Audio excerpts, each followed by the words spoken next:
Hi, it's good to see you all.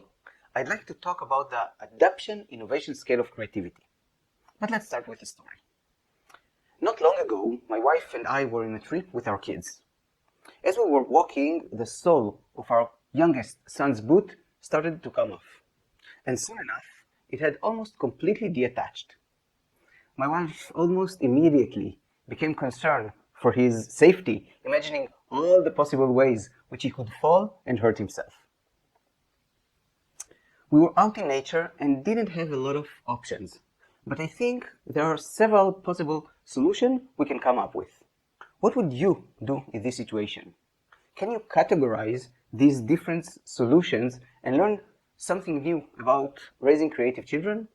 In the 70s, Dr. Kirton developed the adaptability innovation theory. This theory proposes that everyone is somewhere on the spectrum from doing it better to doing it differently in their approach to a problem that requires a solution. The theory is presented as personality trait and detailed in the table which is provided for you at the end of this video as a downloadable content. We will take a slightly different approach, believing that a person's creativity, and in this case the response to an unexpected and difficult scenario, will be influenced by complex factors. These include other personality traits like gender, culture, and the context of the problem. For this reason, we won't treat the spectrum as a basic personality trait. Instead, we are going to adapt and apply this theory to the specific problem-based solution the person came up with. I believe that all of us, and especially children, are capable of coming with solutions along the entire range of possible styles, from doing it better to doing it differently.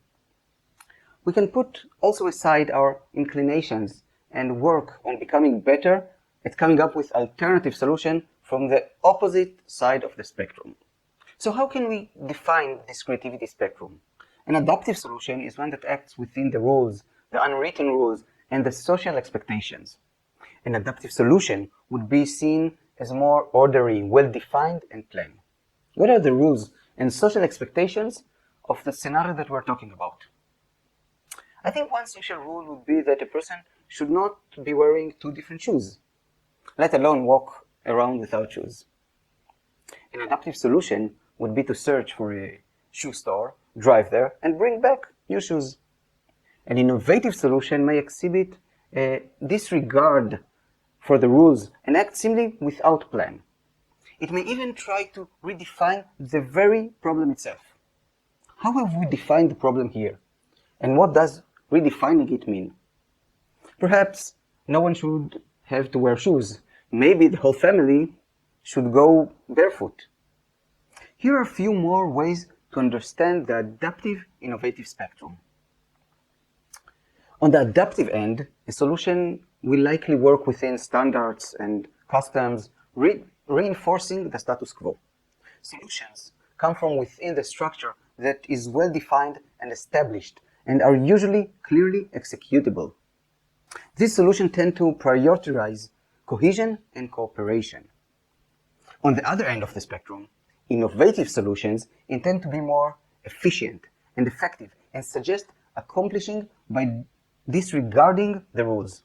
Solutions may appear to have no connection to any established way of doing things.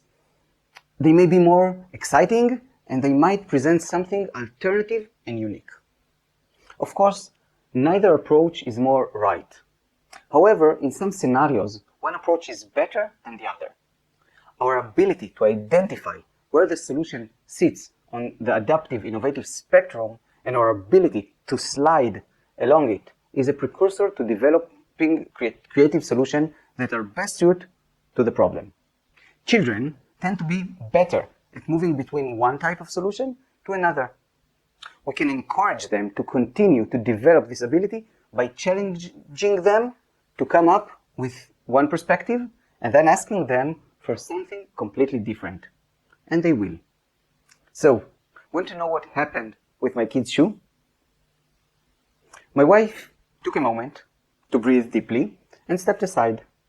Meanwhile, I took off my son's broken shoe and his sock.